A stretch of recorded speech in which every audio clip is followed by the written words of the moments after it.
from going forward, I think you need to tell me when to start, but by using smoke signals. I want to be communicated with only smoke signals. Okay. All right, smoke signals. I'll just chuck one your way when I'm ready to start. Yeah, smoke them if you got them. That was a little Too stiff. soon? Welcome back to the Almost Sideshow, where the humor is dark today. We are breaking down another episode of What's in the Fires? Chuck was. Oh, no, the episode was titled Smoke, which debuted. Better Call Saul. August That's 6th. the title of the show. Just letting you know. You forgot to mention that. Yeah, Smoke. Better Call Saul. What was that song? We didn't start the fire. It was Chuck. Oh, wow. That was ridiculous. We're just getting worse and worse here. I was talking about the internet. Yeah. Goodness Oh boy, gracious. Well, welcome back. Yeah, we might have to. This is season 4, This is episode going down 1, real quick. titled Smoke of Better Call Saul. We are back after what seems like a forever break, but we are back here breaking down another episode of our favorite sideshow project this season, Better Call Saul. Better Terry, Call Saul. welcome back to season 4. Welcome to season 4, I should say. Yes. Starting a new season up. Picking up exactly where we left off. No time jumps. We were wrong about that. No, there was a time jump, and then immediately back to rewind. Well, there's always that time jump. Well, sure. There's a time jump of overnight. I kind of forgot that he was on the floor, and that's how we left. Oh, I remembered immediately. Like I was like, oh, what was the last thing we saw? Oh yeah, he passed out. Yeah. Yeah. Oh, that's right. He was on the floor. Yeah, it was kind of funny. All right. Well, shall we do this? Hit that synopsis. Let's do it. All right. Better Call Saul. Season 4, episode 1 is entitled Smoke. Jimmy wakes up and starts an average day, only to find out that Adam was right and I was wrong, and that this is the least average day of Jimmy's life. Chuck's house is burned down, and the body has already been removed by the time Jimmy gets there. Jimmy seems stunned trying to process everything. A lot of other characters are struggling to process recent events as well. Mike is struggling to process the fact that he has a job where he doesn't have to do anything. So what does Mike do? He does the fake job his fake job title says he has. He covertly infiltrates a Madrigal warehouse and takes note of all the possible security risks they display. His job is security consultant, after all. I wonder how Lydia will feel about this. Next, Nacho is struggling to process what has happened to Hector and that his plan for swapping the pills actually worked. He is introduced to Juan Bolsa as Tuco's guy and told, along with Arturo, the henchman, his name's Arturo, to run Hector's operation just as it has been running. And this might turn out well for you in the end. He stops on his way home and throws the dummy pills into the river. But Deadeye's Victor happens to be watching, meaning Gus truly does suspect something in Nacho's actions. And someone should check their gas cap a little more often. The last character struggling to process recent events is Howard. He stops by Jimmy and Kim's place after Chuck's memorial service to process with friends. He knows the fire was no accident. Chuck was too careful for that. Chuck did this intentionally, and Howard blames himself for pushing him out just because of the stupid insurance premiums. Wait, what's that you say? Insurance premiums? Malpractice insurance premiums? Oh, suddenly Jimmy can process everything perfectly fine. Hey, does anybody want some coffee? That's your cross to bear, Howard. Oh, what a cold line. To bear. Oh, what a cold line. Yes. What'd you think? I was right. Yeah, this has some of the a more somber episode, but also some lightheartedness with the Mike stuff. We kind of guessed that Gus is suspicious of Nacho, but also brings him into a bigger kind of underworld of what's going on. Friends close and enemies closer. Yeah, exactly. Yeah, but is he? I mean, I don't even know if Gus knows who he's dealing with right now. Yeah, that's true. But he knows something's up. And I was like, are we going to get another Kobe shot from Nacho? He was clearly looking to chuck that in that little down the drain there. Or he's going to do like, I'm going to tie my shoe. That's good stuff there. I think the more fascinating question of this episode, which you didn't even touch on, is the flash forward. Yes. Of who the hell that guy was. The cabbie recognized him. And being he's from Albuquerque. I mean, that's all it needed. He was on every TV. Yeah, he's probably seen the Better Call Saul commercials. I would imagine.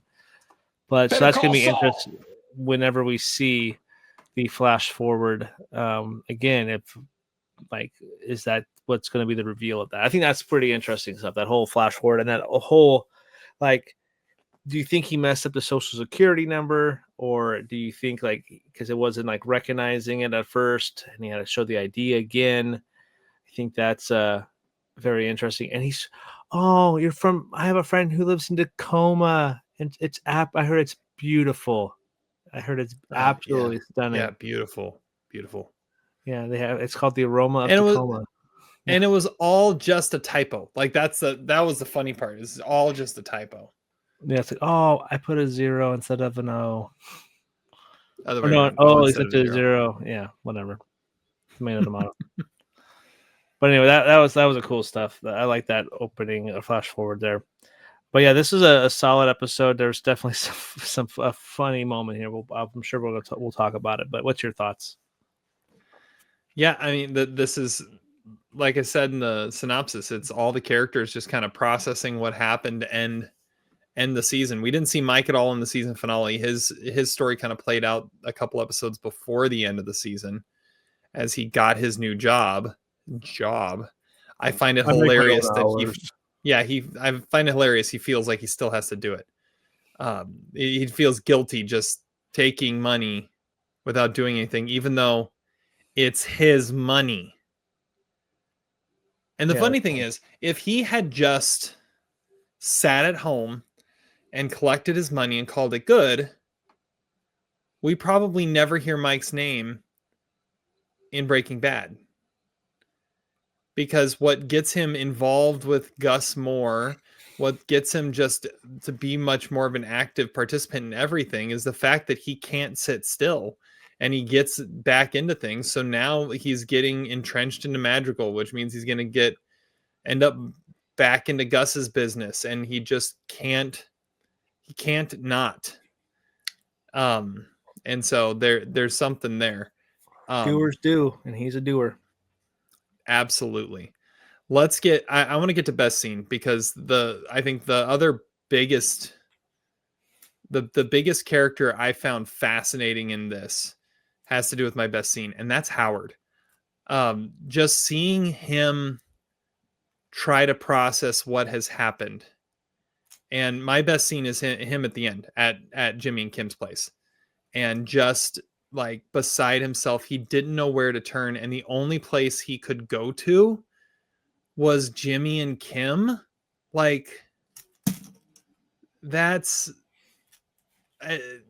it shows, I mean, how many friends does he actually have that's where he has to turn to. But also, I mean, no one else knew Chuck quite like the three of them did.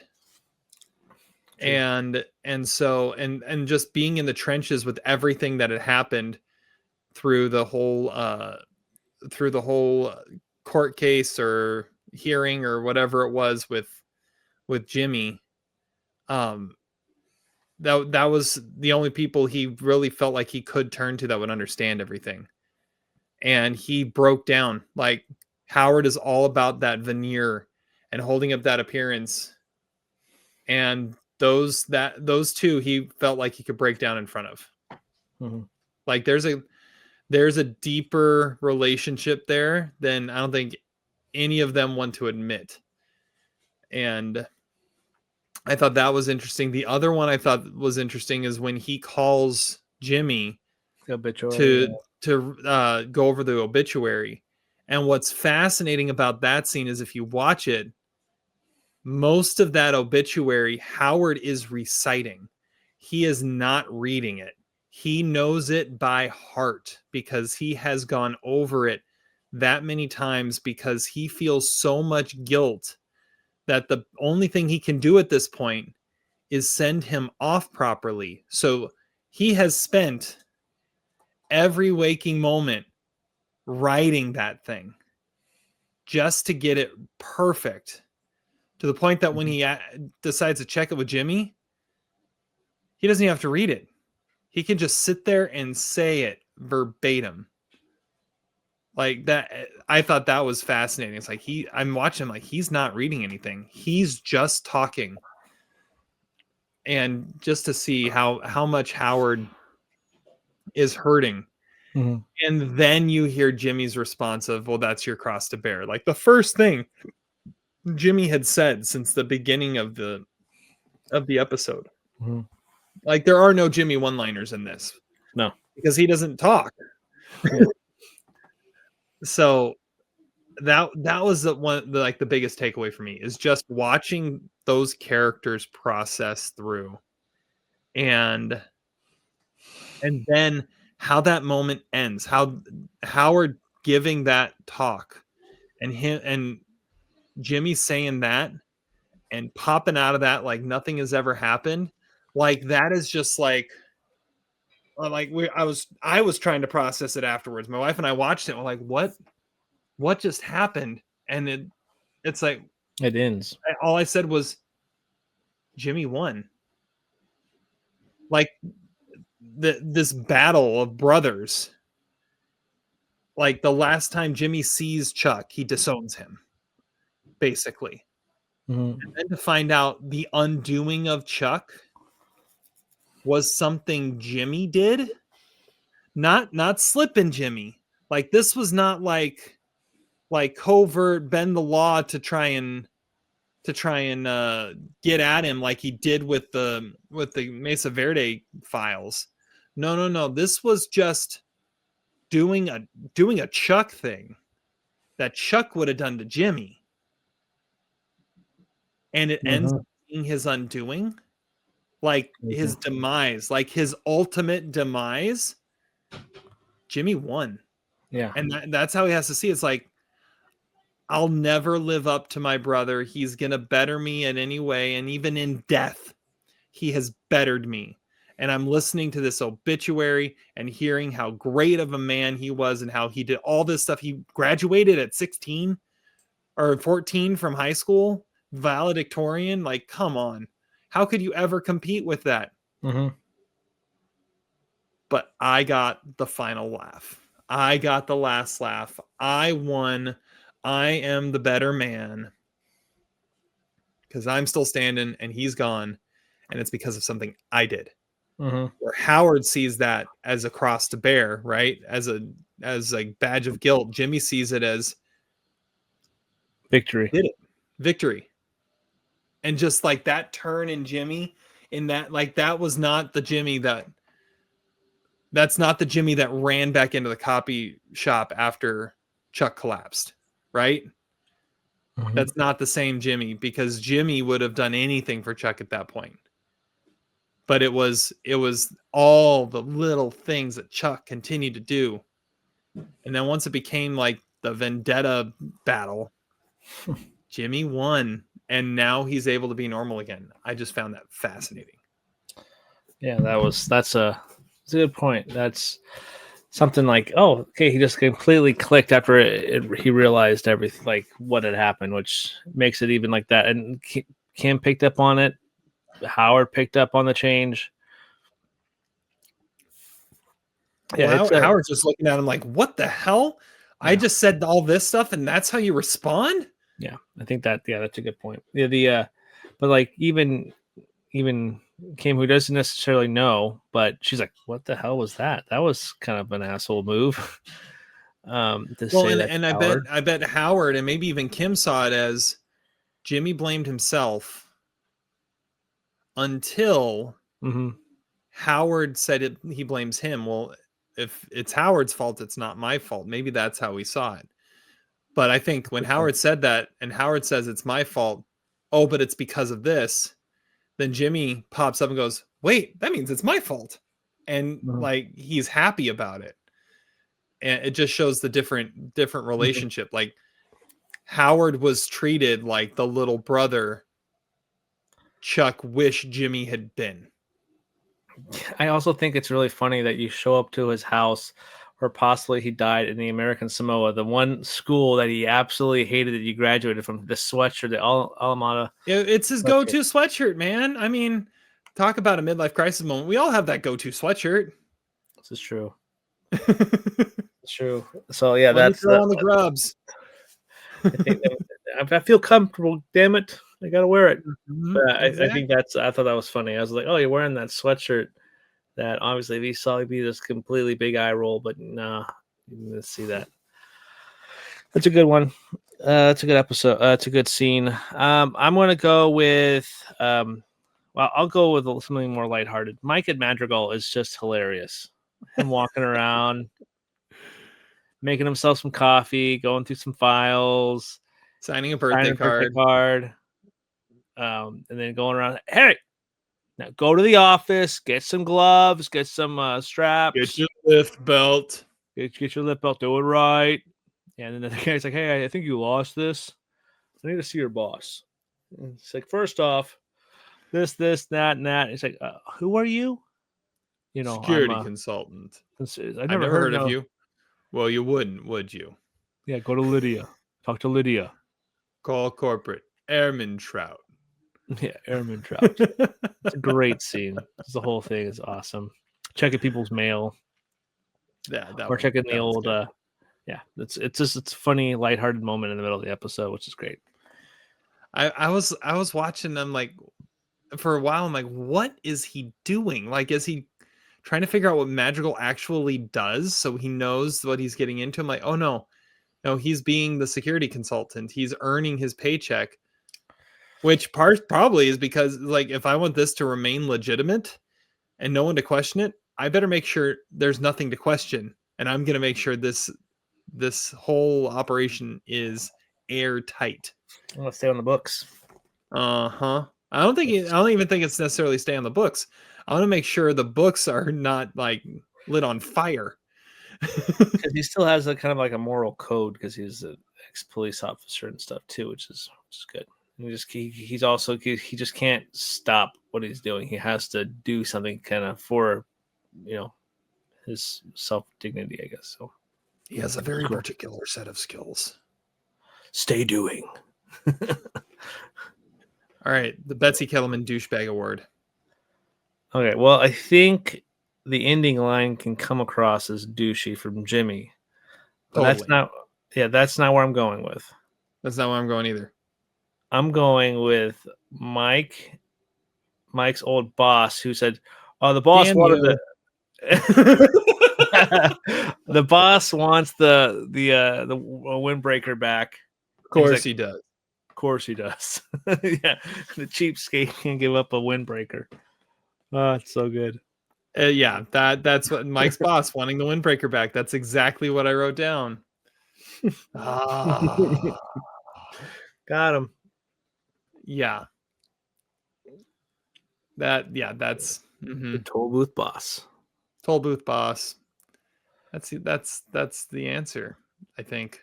It is the answer for this season so far. Yep. Like I was trying to think of anything else that it could have been. I mean, maybe the receptionist at the ER that couldn't figure out the difference between an O and a 0. They're really close on the keyboard. Move, not a douche move. Yeah. Oh, you got a taxi. I'm so sorry. I'm sorry. You got a taxi. Yeah. I got to get going. Don Eladio Stickman Award. I'm going to go. Okay. I'll go first. I'm going to go with the ER doctor that works on Jimmy, that tells him he's fine. False alarm. Because, like, you look at that guy, it's like, okay, if that is the look of an ER doctor, yeah, he's got some game. Yeah, that's true. Good point. That's a good one. Mm-hmm. Watch out, George Clooney from ER. Yeah, George Clooney or God dang it, from The Pit. The Pit's a great show. Watch The Pit on Oh, HBO. Noah Wiley, Yeah, Noah also Wiley. from ER. Yeah, and isn't that the librarian guy? Yeah, he started on ER. Yeah, I know he started on ER, but Yeah, he was the librarian guy. yeah. Yes, That's my pool. Anyway, back to this show. My stick man is office worker number 2. He's like, no, Muhammad Ali all day, because somebody got banged in that break room by that guy. That's where I was going. Like specifically, office worker number 2. Float like a butterfly, sting like a what? What? Yeah. Yeah, Thing like this. No. I like it. Anyway, that's Okay. office worker number 2. And apparently he was in the latest Jurassic World. Oh, interesting. Yeah. Didn't last long, but he probably died. Probably. Most do. Best new face. Hey, that's Danny Trejo. Award goes to. Yeah, so I think I just gave up my the pulling up the pic, pulling it up. So office worker number 2 was what's his name? Beecher Sylvain. Beecher Sylvain. He was in Jurassic World. He had let me see what else he was in. Yeah, he's been in some Cyberpunk, the video game. So he was also in a movie that Todd and I had watched called Mountains, which was really good from last year. He looks like the boyfriend from Babes. Oh yeah, yeah, the Pinot nominee. Yeah, he played in Blackish. He's been in some stuff. Well, right when I saw that he was in Mountains, I was like, "Oh yeah, I've seen that movie. That's a really good little indie movie there from 2024." Oh yeah, I know. I remember him from the new Jurassic World movie. Yeah, see, he's like actually one of the crew on the island. Yeah, Leclerc, which is pretty cool. Yeah. Oh, he was the guy that got killed by the. He was the guy rappelling from down the mountain by the radicals. Yeah, that's the guy. Mm-hmm. All right, I've got 2 here. Oh, that's what I was gonna check here. Yeah. Oh, I guess we have seen him before. Oh well.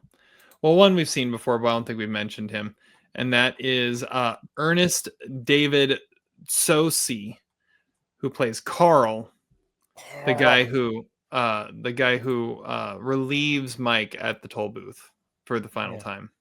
Yeah. And takes back the windbreaker. He hasn't really been in anything, but I just thought he was kind of cool, and he actually got some decent time in that moment. The other one, he had a couple lines. The other one that has actually been in a few things is Jordan Lage. I don't know how to say his last name. Lage. He plays Barry. The guy who Mike steals the card from. First, he doesn't want to fix his kid's bike, and he does it anyways. Then, did you notice his cup did fit in the cup holder? So like he was meant for this job. I think that's kind of what that is saying there. And yeah, I mean, he kind of looks a little bit like Mark Strong, if just a little bit. But he's been in a few things. He was in 7 episodes of the old TV show Oz. He was in 9 episodes of Madam Secretary with Téa Leoni. I guess he's been in some movies I've seen. Salt he was in. Michael Clayton, World Trade Center. Taken.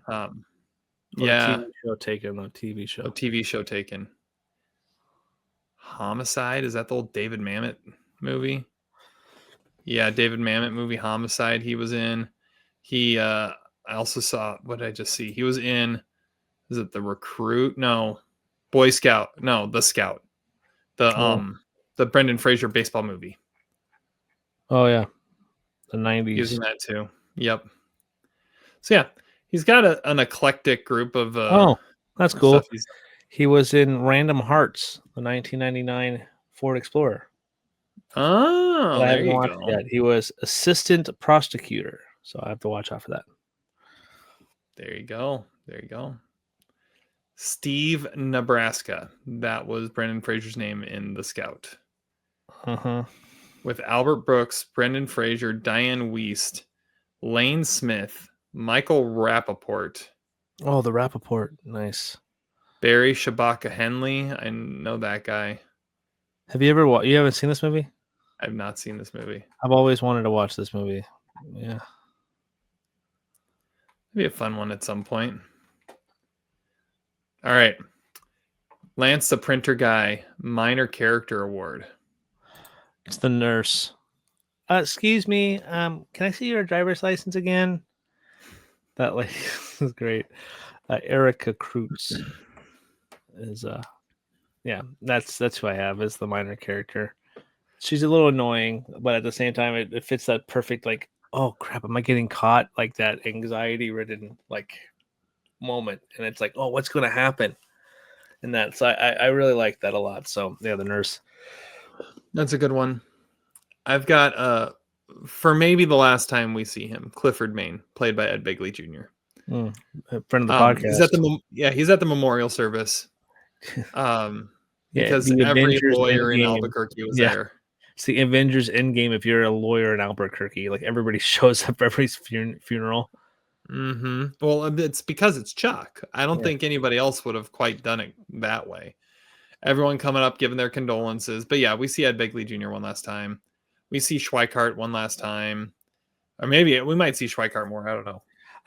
Why didn't Ernesto, or was it Ernesto, his assistant that was buying, he quit, but that would be kind of interesting if he would have showed up. Oh, yeah. Ernie. Ernie, yeah, it would have been interesting to see him. I wanted to see Petty with the Prior Guy.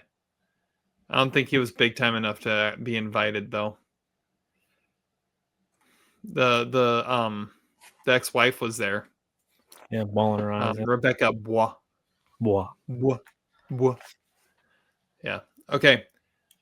Like I said, there isn't really any Saul lines, but best Saul one-liner. Or best one-liner of the episode. Of course he does. He wants to. Of course he does, yes. How about, does Bruce have a gun? Does Bruce have a gun? Yeah, that's a good one. Does Bruce Lee have a gun? Because if not, Ollie drops him in 3 minutes. That's a good call. That's good. That is a good one. He's like, oh, hey, can you send this card? No one questions it. It's so good. He signed it Barry. That's the best part. Barry. Yeah. Okay. Best Breaking Bad reference. The only one I could think of, like that opening title card shot, is of the inflatable Statue of Liberty. The inflatable Statue of Liberty on top of the official shop of Better Call Saul. Yeah. Yeah, and the Albuquerque isotopes, because they're from Albuquerque. That's not Breaking Bad reference, though. They're in Albuquerque. Well, not in Nebraska. Well, yeah, we're in Nebraska. We're only in Nebraska in black and white. Correct, and it's a black and white flashback to when it's in New Mexico. That's a Breaking Bad moment. I don't know. It's a stretch. Mike's watching the isotopes before he goes and crashes Madrigal. That's a good point. Yeah. Where does this show take place in again? It's New Mexico, right? Yes, New Mexico. Okay. Unless it's black and white, it's in Omaha. However, I don't know if we mentioned this last time. I was talking to Todd about this. The mall that the old ladies do their walking in, doesn't it look like the same mall that the Cinnabon is in? Like, it looks like the same mall. Did they double dip the mall and just like make it in color so it's Albuquerque now? You double dip the Cinnabon. Mm-hmm. Yeah, probably did. I think they did. I didn't see any Breaking Bad references in this one outside the ones we've already pointed out.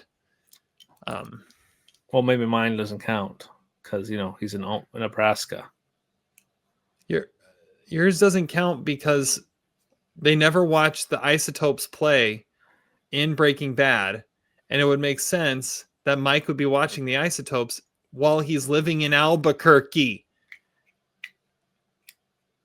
So you're telling me that Walter White does not live in Albuquerque? He does. Then see, he never watches the Isotopes. Okay, maybe I'm just saying like, hey, the callback is Albuquerque when they're in Nebraska. They're in Albuquerque. It's late. I'm sorry. I'm This show takes place in Albuquerque. The only part that takes place in Nebraska is when it's black and white in the flash forward. And exactly, that's why it's a callback to a Breaking Bad. But that's not when they watch the baseball team. Wasn't there an episode where he listened to it on the radio?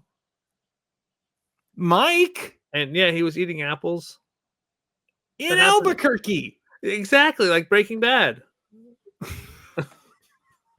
I'm just messing around now.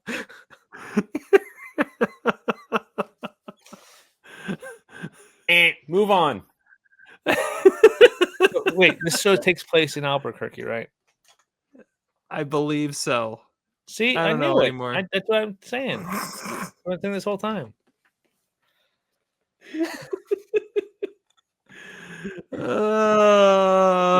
This is Radio Gold. Oh, I got that one here. Hold on, let me find it. This is Radio Gold. Yeah, see? Oh my word. What? That might be my favorite part of this season of the podcast so far. I'm talking about specifically season 4. Season 4. The favorite part of the last half hour is you trying to figure out where the show takes place.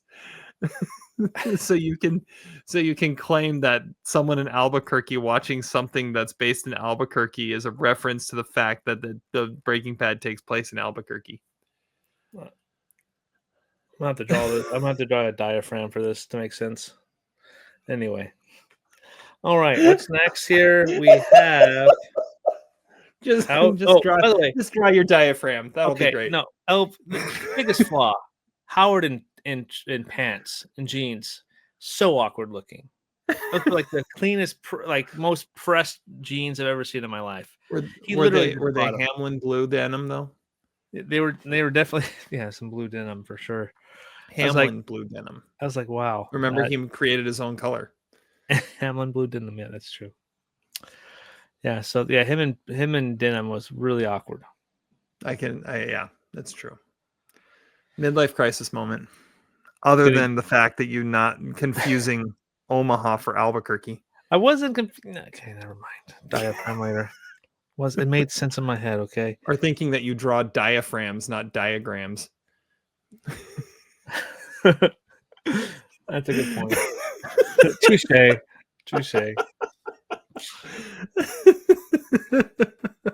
All right. My midlife crisis moment. I mean, you could kind of go with what did I already say? That was kind of a midlife crisis moment. I forget what it was now.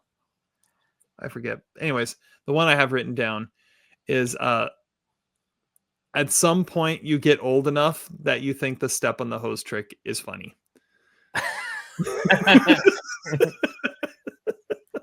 It's not bad. I can go that way, but that's funny. No, I'm not doing anything. You're stepping on the hose. Am I? Oh, no. Oh. Yeah, diaphragm. That's not even close to a diagram.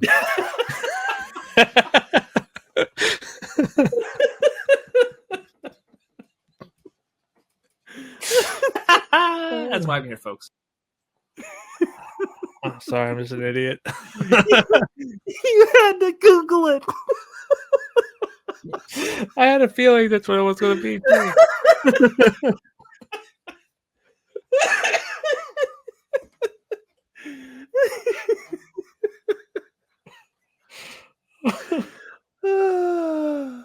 It's late, okay? It's been a long day. Long week.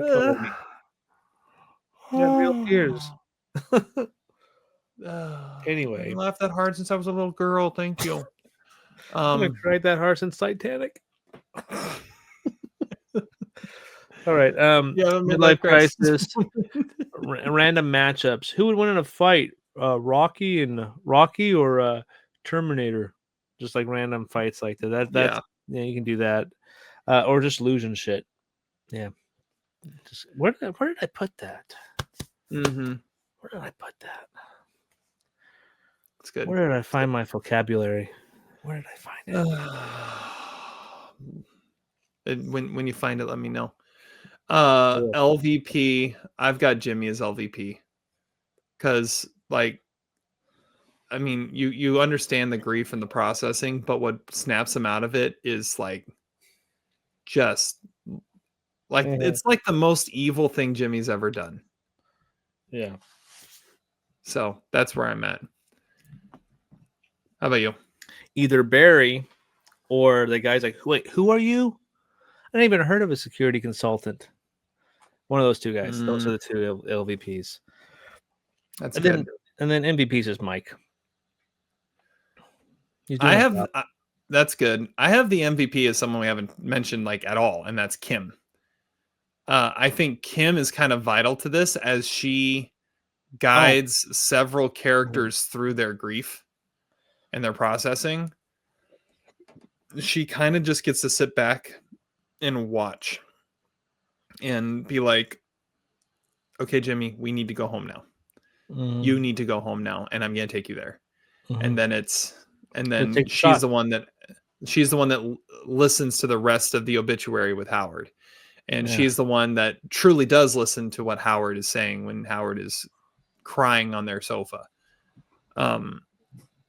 She's the one that's willing to go through all this while Jimmy can't. And so she takes it all on. She is the one that goes and finds a bottle of tequila and the shot glasses. Lost tequila. Mm-hmm. Yeah, that's a good call. I like that one. Not a bad shot there. How do we go through like all of that and none of us mention what's going on with Hector and Nacho and Gus? Like, we didn't talk about that like barely at all. He officially had a stroke, though, they said. He did have a stroke. They said the stroke has happened, which means we're getting bell. We're getting more cowbell. We're God, more cowbell. It's coming. It's coming. It'll be here soon. I got a fever. The only prescription is more bell. Yep. It's on its way. I like it. Yep. All right. Where's this season going?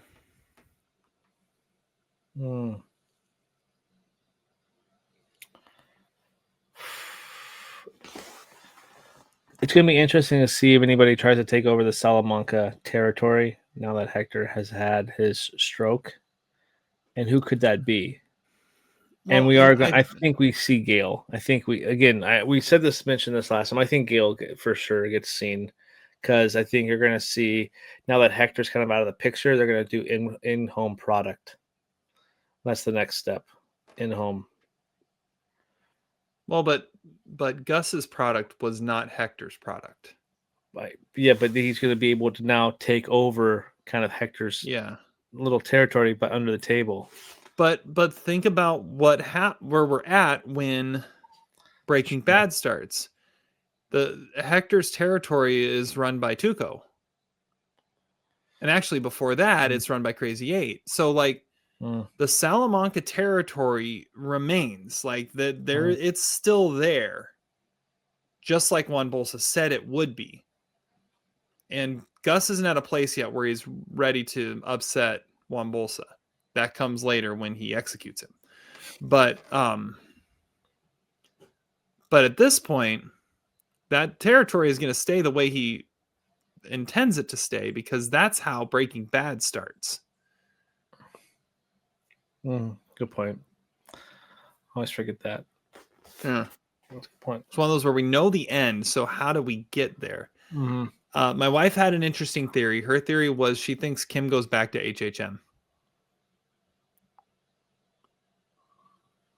She only has one client. She doesn't have an office anymore. She needs a slower pace. She needs help. What if she goes back to HHM and HHM or Mesa Verde would go with her because what was the hang up with HHM? Chuck. And Chuck's gone. He's out in the smoke signals. So I think that I thought that was an interesting theory. I don't know if it'll happen, but it's interesting. That's not bad. I think by the end of the season, you truly have Mike doing the dirty work for Madrigal and for Gus. What that dirty work is, I don't know. Does Nacho end up becoming a target of Gus? Does he become an ally because he knows a dirty little secret? Yeah, I think then he's been saying this. I think that's where I think the finale could lead, or close to the finale of this season could be where it's actually like Saul Goodman. Because I think that would have to start pretty close in season 5 is where he really goes into Saul Goodman, I think. Because season 6 is I think season 6 is going to be part of a little bit of what's the hang up from the leftover of season 5, and then it's going to be all like flash forward of what happened in Omaha. Does could be it. Does the license suspension get like reduced with recent events of what happened to Chuck? Interesting. That would be interesting. Yeah, there's a lot of ways a lot of different stories can go. I like it. I like where we're at. I like where this is starting. It doesn't, some seasons, like we said in the past, some seasons it feels like, okay, we've reset something and now let's settle into what the vibe of the new season's going to be. This is just a continuation. There's no, it's just going to keep flowing into the next story and the next story and the next story, which I think is cool. Definitely feel like that's cool as well. So I like it. All right. Well, everybody, thank you for stopping by. Make sure you guys leave your diaphragms in the comments section down below so we can report back to you in the next week's episode. Looking forward to breaking it down next time with you all. My name's Adam. That's Terry. And here's our final thoughts. Better Call Saul. Sit and spin, you buttholes. Subscribe.